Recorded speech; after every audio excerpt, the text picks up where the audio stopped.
আকাশের অবস্থা খুব একটা ভালো না। তো বৃষ্টি আসলেও আমাদের কোনো সমস্যা নেই। আমরা মনে করবো যে এটা আল্লাহর পক্ষ থেকে আমাদের জন্য রহমত। আমরা বৃষ্টিতে ভিজে হলেও আজকে শহীদ ওসমান হাদির জন্য আমাদের যে প্রতিবাদ মিছিল, আমাদের যে বিক্ষোভ মিছিল, সেটা ইনশাআল্লাহ আমরা করবো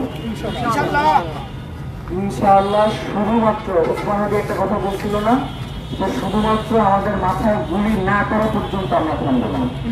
সুতরাং কোনো ঝড় বৃষ্টি আর কোনো প্রতিকূল অবস্থায় এইগুলো ইনশাআল্লাহ আমাদেরকে কোনোভাবেই শহীদ ওসমান হাদির হত্যার এই বিচার থেকে আমাদেরকে ধরে রাখতে পারবে না।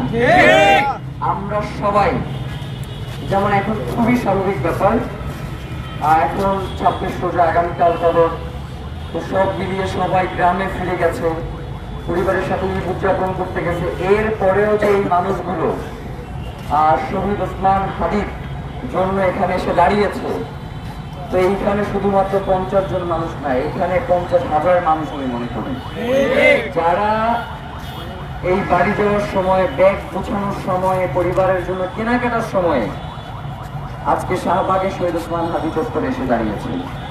আমরা এখন আমাদের এই বিক্ষোভ মিছিলটা, আর এখানে আমরা হয়তো 4-5 মিনিট অপেক্ষা করবো। পাঞ্জাবের জগতে একটি বিশ্বস্ত নাম, শাবাব এথনিক ওয়্যার। এরপরে বিক্ষোভ মিছিলটা নিয়ে আমরা দিয়ে শেষ করবো। আমাদের শুধু জানান দেওয়ার একটাই জিনিস, সেটা হচ্ছে আমরা যদি ভাইরা রয়েছে, বোনেরা যারা রয়েছে, আমরা যদি 20 জনও জীবিত থাকি, সেই 20 জনের জন্য হলেও শহীদ ওসমান হাদির হত্যার বিচার নিশ্চিত করতে হবে।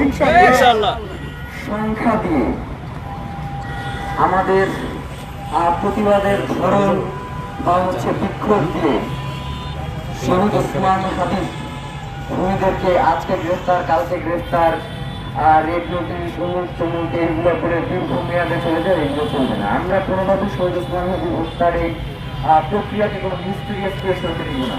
বাংলাদেশের জমিনে শহীদ ওসমান হাদির হত্যার বিচার নিশ্চিত হতেই হবে।